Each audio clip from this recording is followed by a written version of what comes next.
Shelter. When Jess opened her eyes, it must have been about 10 o'clock in the morning.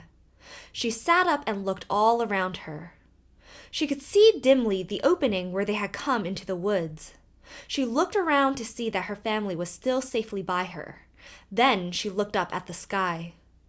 At first she thought it must still be night, and then she realized that the darkness was caused by an approaching storm. Whatever shall we do now? Demanded Jess of the air. She got up and looked in every direction for shelter. She even walked quite a little way into the woods and down a hill. And there she stood, not knowing what to do next. I shall have to wake Henry up, she said at last. Only how I hate to. As she spoke, she glanced into the forest, and her feet felt as if they were nailed to the ground. She could not stir. Faintly outlined among the trees, Jess saw an old freight or boxcar. Her first thought was one of fear, her second, hope for shelter. As she thought of shelter, her feet moved and she stumbled toward it. It really was a freight car. She felt of it. It stood on rusty broken rails which were nearly covered with dead leaves. Then the thunder cracked overhead. Jess came to her usual senses and started back for Henry, flying like the wind. He was awake, looking anxiously overhead. He had not noticed that Jess was missing. Come, panted Jess. I found a place. Hurry, hurry. Henry did not stop to ask questions. He picked up Benny, telling Violet to gather up the hay, and then they ran headlong through the thick underbrush in Jess's wake, seeing their way only too well by the sharp flashes of lightning. It's beginning to sprinkle, gasped Henry. We'll get there all right, Jess shouted back. It's not far. Be all ready to help me open the door when we get there. By sheer good fortune, a big tree stump stood under the door of the freight car, or the children never could have opened it.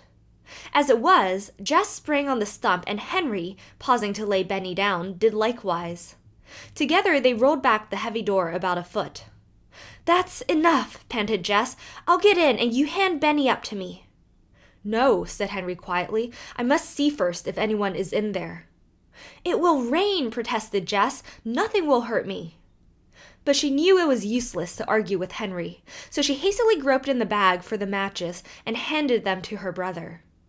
It must be confessed that Jess held her breath while Henry struck one and peered about inside the car.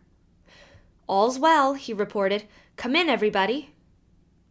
Violet passed the hay up to her brother and crawled in herself. Then Jess handed Benny up like a package of groceries and, taking one last look at the angry sky and waving trees, she climbed in after him. The two children managed to roll the door back so that the crack was completely closed before the storm broke. But at that very instant it broke with a vengeance. It seemed to the children that the sky would split, so sharp were the cracks of thunder. But not a drop of rain reached them in their roomy retreat. They could see nothing at all, for the freight car was tightly made, and all outside was nearly as black as night. Through it all, Benny slept on. Presently the thunder grew fainter, and rumbled away down the valley, and the rain spent itself.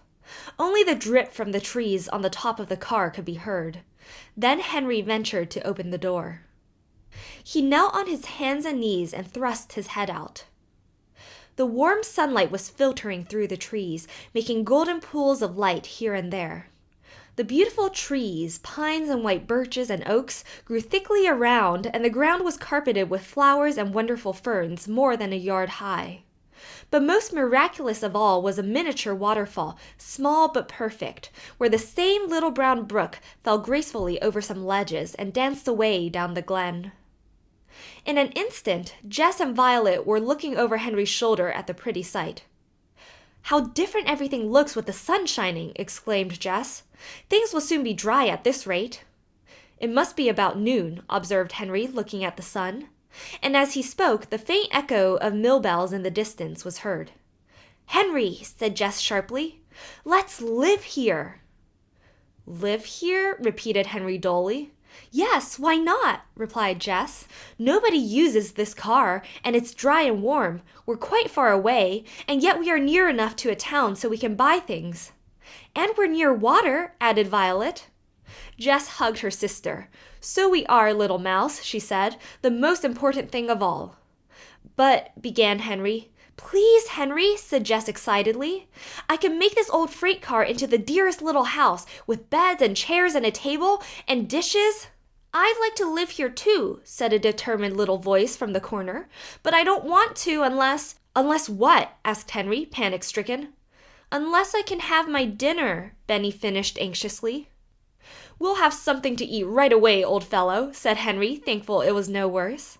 For he himself was beginning to see what a cozy home the car really would make. Jess cut the last loaf of bread into 4 pieces, but alas, it was very dry. The children were so hungry that they tore it with their teeth like little dogs, but Benny was nearly crying. He did not actually cry, however, for just at the crucial moment, Violet started a funny story about Cinnamon Bear eating bread crusts out of the ash can. He ought to have milk, said Jess quietly to Henry. He shall have milk, replied Henry.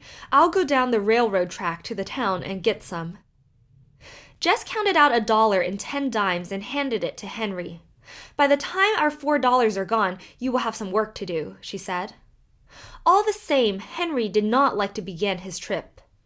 How I hate to leave you alone, Jess, he said miserably. Oh, don't you worry, began Jess lightly. We'll have a surprise for you when you come back. You just wait and see. And she nodded her head wisely as Henry walked slowly off through the woods. The moment he was out of sight, she turned to Benny and Violet. Now, children, she said, what do you think we're going to do? Do you know what I saw over in the sunny part of the woods? I saw some blueberries. Oh, cried Benny, who knew what blueberries were. Can't we have some blueberries and milk? We certainly, began Jess, but the sentence was never finished, for a sharp crackle of dry leaves was heard. Something was moving in the woods.